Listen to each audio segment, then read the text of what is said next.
Hi, welcome to Think Like a Journalist. This is the first episode in what I intend to be a series going out live every Wednesday at 4:30 p.m. UK time, like this one. And in this first episode, which I'm going to keep relatively easy to find on the website, I'm going to try to describe what's coming in the next few weeks and explain to you why I think it's a good idea for us all to learn better, to think like a journalist, so that we understand better how the journalism that we consume has been put together, what some of the pressures are, what some of the processes are, and we can read it more intelligently and understand it better, perhaps maybe sometimes more compassionately, and sometimes we can have clearer eye and understand better what someone is trying to do to us, so we can read it more intelligently.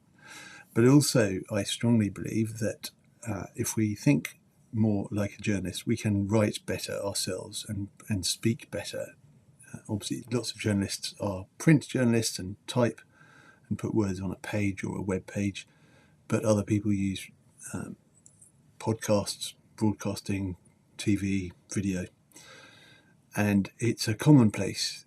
It's regularly said now that we are all journalists, because anybody, anywhere with a phone, or even without a phone, can very quickly find that they're witnessing something can be shared rapidly all around the world, can go not just onto new media, social media, but could also be picked up by mainstream broadcasters and print.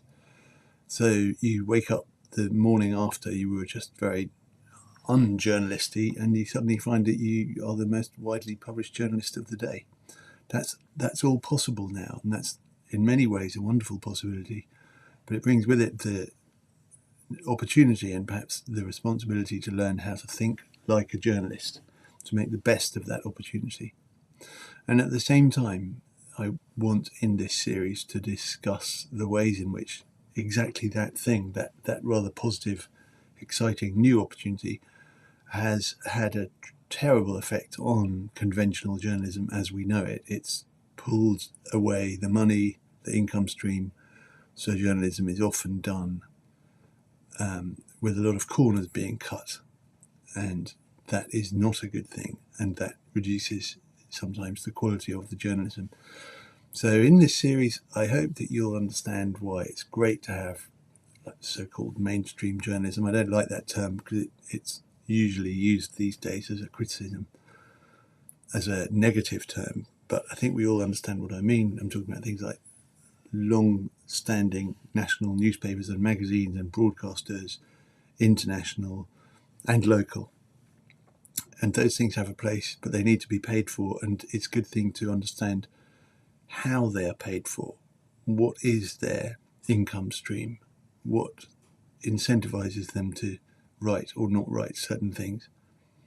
You don't have to be a great conspiracy theorist, and you see tons of this kind of thinking on Twitter, to know that people say certain things because their income depends on it. Yes, of course. But I'd like to make the case that we need people to make an income, and that it's okay to make an income, and even to be somewhat distorted, as long as everyone knows that that's the case. So that's a sort of top line on why I want to do this series and why I hope you'll join in. I'm going to try to describe some of the things that will be discussed, and I'm going to try and keep it quite short so that you get a flavour of it. And I hope in the weeks to come, if I hold myself to this, I will sometimes do longer live streams and sometimes they'll be shorter. Part of the motivation for this is having run a 2-day course in December, that's last month. I'm saying this on Wednesday, the 11th of January. And last month I ran a 2-day course for people wanting to be better journalists, or to learn the rudiments of journalism in London, in central London. I was amazed to find, happily, I was only told at the end of the day that one person had flown to London for the course, just for the course, from Saudi Arabia. I think if I'd known that at the beginning, I might have found it rather intimidating.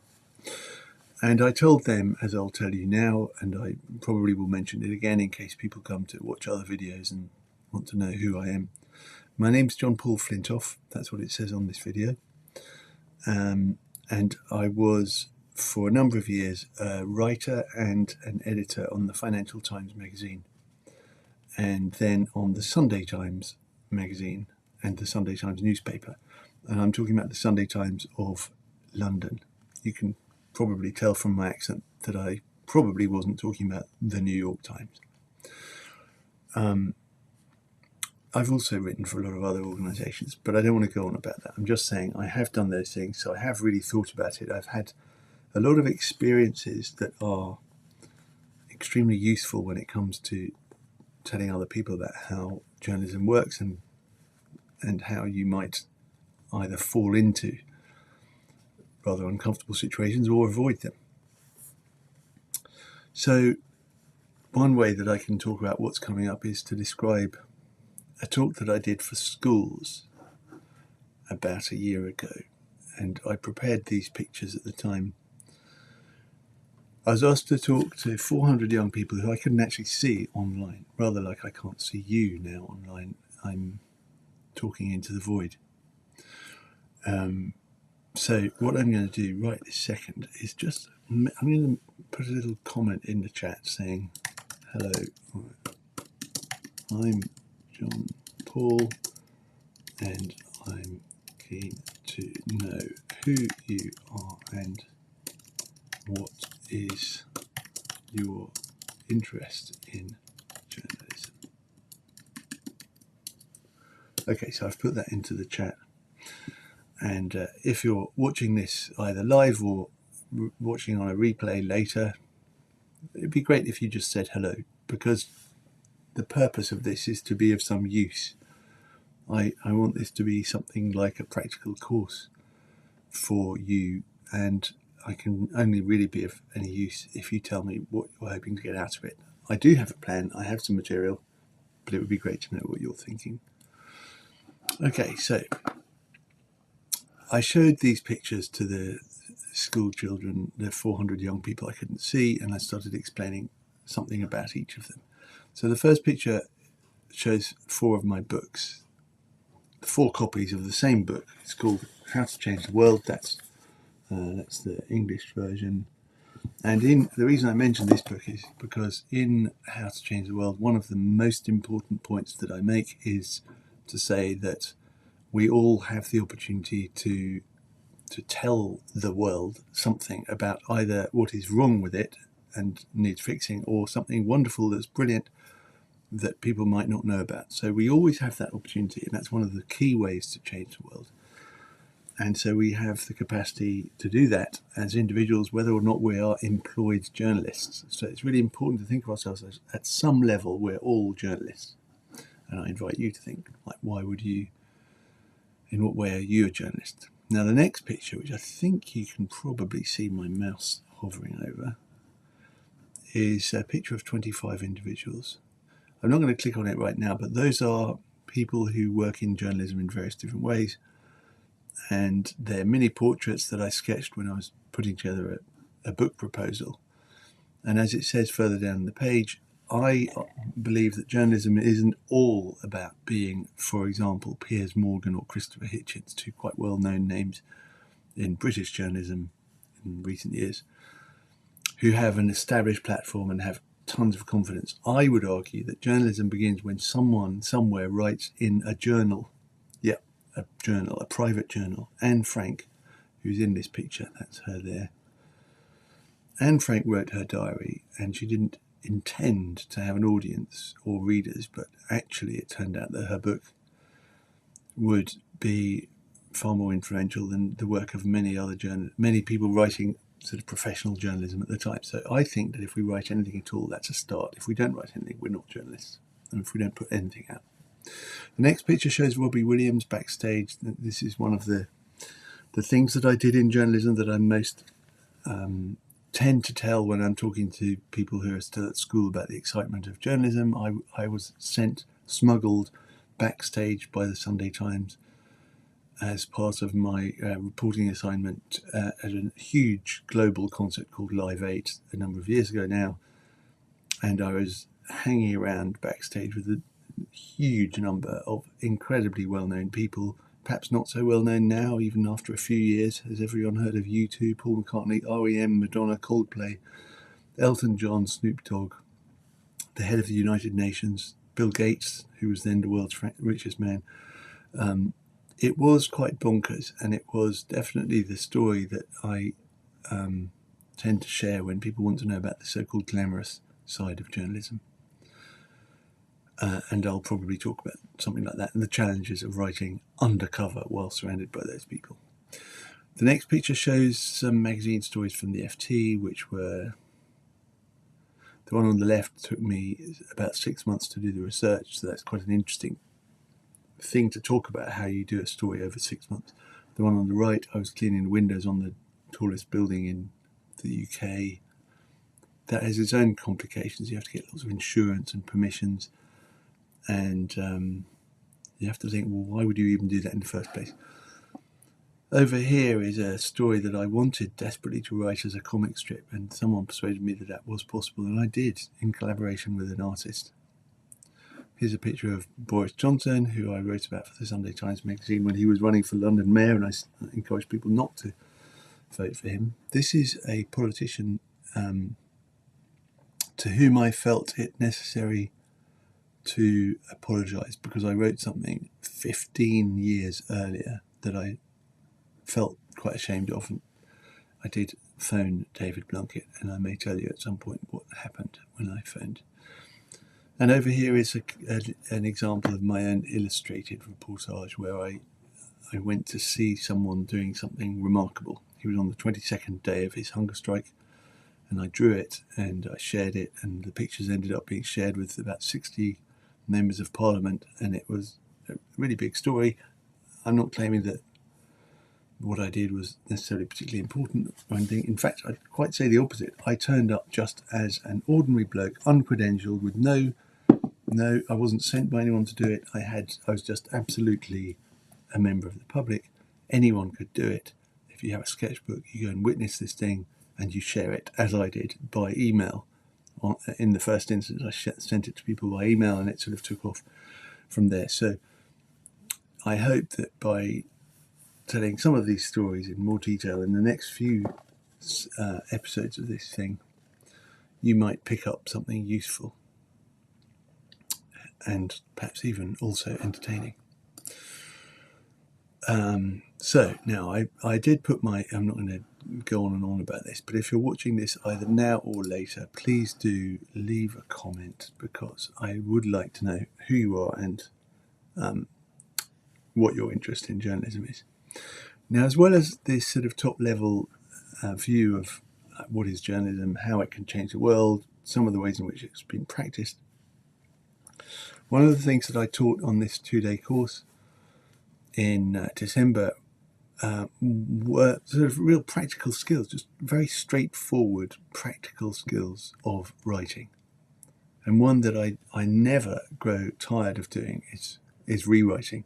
For a period of about a year, I was what's called a sub-editor on The Guardian, which means that all the articles that were written by reporters and journalists elsewhere came in, and one of the editors assigned me to tidy it up, fact check, make it read better, write the headline, write the captions for the pictures, put it all on the page. And I used to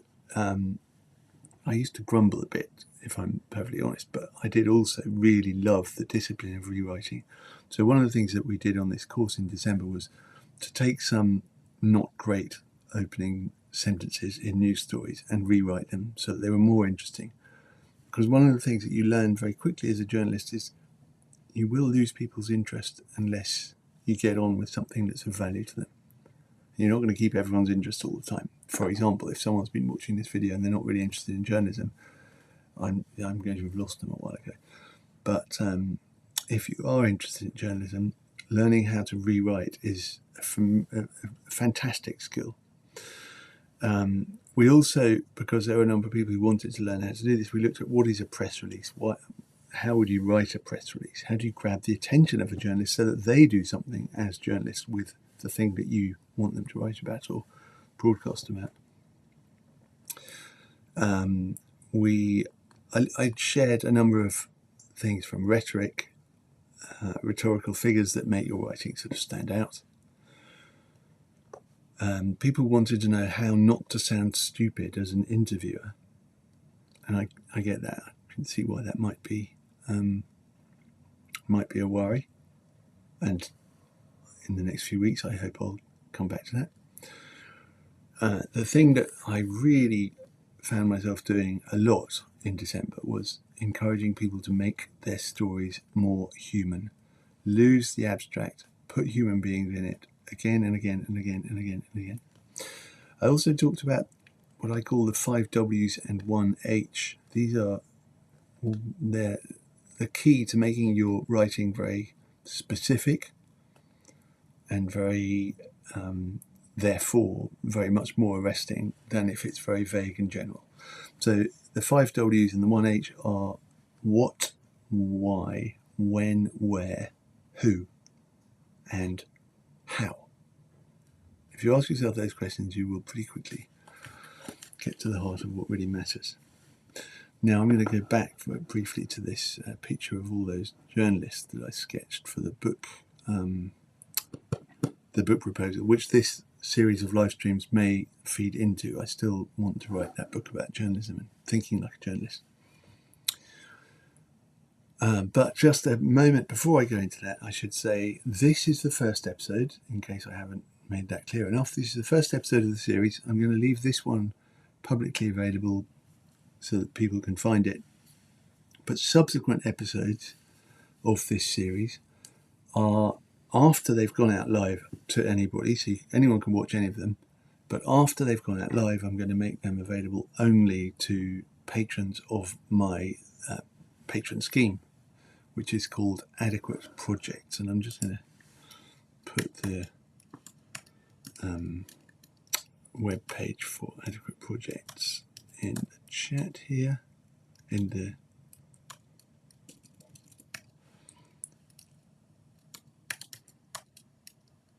think that's it. Gosh, I hope that's it. Let me just see.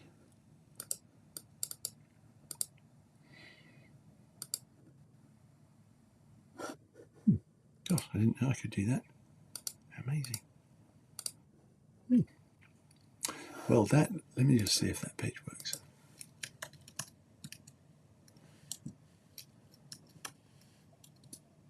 Yep, that is the homepage for Adequate Projects. So if you just type that into the browser, you will find what you're looking for. Now, what I want to do is remove that thing. So you see that you've seen the link. Okay, remove that. Now I'm going to. Gosh, that's rather clever. I didn't know I could do this. I've got a new platform for this kind of broadcasting and screen sharing. Okay, so here are the 25 journalists. They're people who I wanted to use as a model because they're kind of doing lots of different things that I and other journalists do, and they're sort of the pinnacle of those things. They're not the only people that I should have in here. For example, I don't have George Orwell, and everyone is probably going to tear their hair out and say, why haven't you got George Orwell? I wanted to do things that weren't necessarily all quite so obvious. So some of the 25 journalists pictured here lived in the 18th, 19th century. Most were from the 20th century, and a couple of them are still with us in the 21st. 6 are women, 3 are groups, and 14 are men. 16 work or worked in English. Not all of them use written language. Several of them were honoured in their lifetime, others died largely unknown. I met 2 of them, and I worked for one of the others. Never met him. That's this one. I wonder if you can guess who that is. Okay, now I'm. Oh yeah, 2 people who I did meet. This one and this one. Anyway, here goes. So they are Jonathan Swift, Harold Evans, George Plimpton, Wyatt. Anyway, you can read it yourself. You can see this page if you go on. If you do a Google search for 25 journalists, John-Paul Flintoff. Oh no, I can probably add that. Here we go. Look, amazing. I can add it in the chat. How exciting. Sorry, a bit nerdy that, but there we go.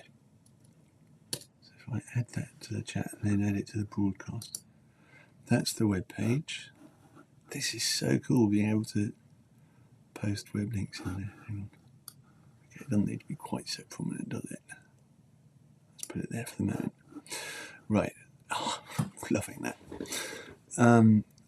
So further down the page, I divide all these people into different types.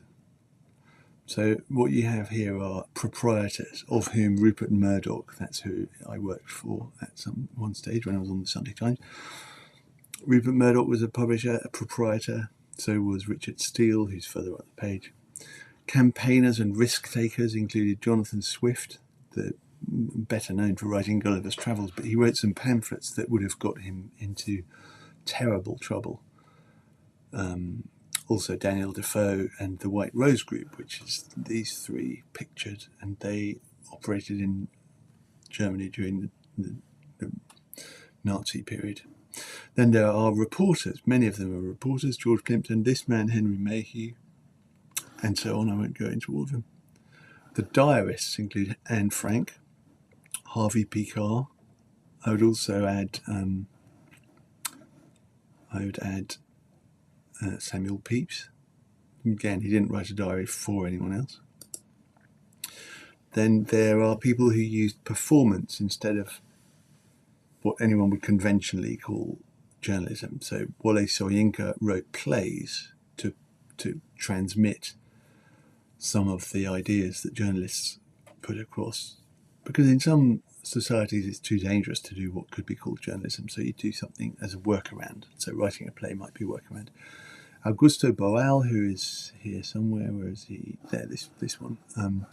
Boal used to go and perform the news in villages and places in remote Brazil. Then there are columnists, humorous columnists, gossip columnists, agony aunts like Claire Rayner, interviewers like Svetlana Alexievich, David Frost, who interviewed Richard Nixon, the disgraced president, Janet Malcolm, well known as an interviewer and as a thinker about the ethical pitfalls of doing an interview. Then there were people who compiled material, more like data journalism. Natalia Gorbanevskaya, whose portrait I've drawn there with a rather unflattering up-the-nose shot, worked in Soviet Russia and simply compiled information about things. I'm sure she did more than that, but that's what I'm putting her in here for. And Gene Sharp, who is one of the others who I actually met, that's this man here. He did an extraordinary compilation of forms of non-violent protest. In other words, political actions that don't hurt anyone. And actually, I put those at the back of the book. So there are 198 forms of non-violent action. I think it's brilliant. And he collated them. They include all sorts of things, like formal statements could include a public speech, a letter to the editor of a newspaper. You could have drama, music, processions, symbolic public acts, honouring the dead. I mean, there's just so many. Anyway, I can't wait to go into Gene Sharp, because I wrote a lot about Gene Sharp. Then there are designers. Now, interestingly, you wouldn't think either of these people were exactly designers. Harold Evans, who's in this picture, is actually the editor of the Times newspaper and the Sunday Times. But he did write a very useful book on how newspapers can use photographs to best effect. So I think of him as someone who also has a lot to say about the design in journalism. And Felix Topolsky was an illustrator who illustrated the news stories. He went and saw things and drew them. So it's not exactly design, but it's a kind of a form of something like design, perhaps. And then there are what I'm calling enthusiasts, or you could call them amateurs. And I think they're so important, along the same lines as Anne Frank. The enthusiasts include, for example, the Riot Girl movement of zine publishers from the last years of the 20th century, whose homemade, home printed or photocopied kind of magazines, much more informal than magazines. That's why they were called zines. They would send out by post and share with each other. So they were making a kind of micro world of journalism that was definitely below the mainstream, and it was a precursor in many ways to things like blogging and then social media posts. But it was very much owned by the people who put it out. And also an earlier version of a similar principle was the Amateur Press Association, which is a fascinating bunch who you can read a little bit more about further down the page on here. So those are the journalists. I've talked about some of the things, the reason why we are all journalists, and how that means that there's an opportunity for you to practice journalism as you would like to, whether that's drawing attention to something terrible in the world or bringing people's attention to something wonderful that they need to know about. In those two instances, a journalist is either on the first hand a bit like an activist, on the other hand maybe a little bit more like a public relations or marketing person. But journalism is in this strange place. It's very much, it takes place on a spectrum, and the spectrum is not all good or all bad. And let me just see if I can just no, I can't change that, but let me just remove that from the broadcast and remind you that I'd really like to know who you are and what your interest is. Journalism is a big spectrum, from people, young women, girls like Anne Frank writing in a diary, to Rupert Murdoch running an international multimedia organisation. Everyone is on that spectrum somewhere, and the spectrum moves all the time. It's quite possible, in theory, that if Anne Frank had survived and she might have gone on to run a media empire, who knows, and someone else would be coming up along the line who was just writing in a diary. So we're all shifting around a bit. I've mentioned early on, because it's probably quite useful if you're someone who doesn't know who I am, to mention that I used to work for the FT and the Sunday Times, but I also do journalism, which is just blogging, and I post things on social media. I feel like I personally belong on all sorts of different parts of that spectrum, and I suspect that you do too. Now, if you've managed to get through 27 minutes and 38 seconds of this live stream, I guess you're quite interested in this subject. I would really very, very much like to hear what it is that most interests you about what you've heard, or any other things that I haven't touched on at this point. Because, as I said, I want to make this useful to you, but I also want to develop my ideas in lots of different directions about this topic of thinking like a journalist. Thank you so much for joining me. Really a privilege.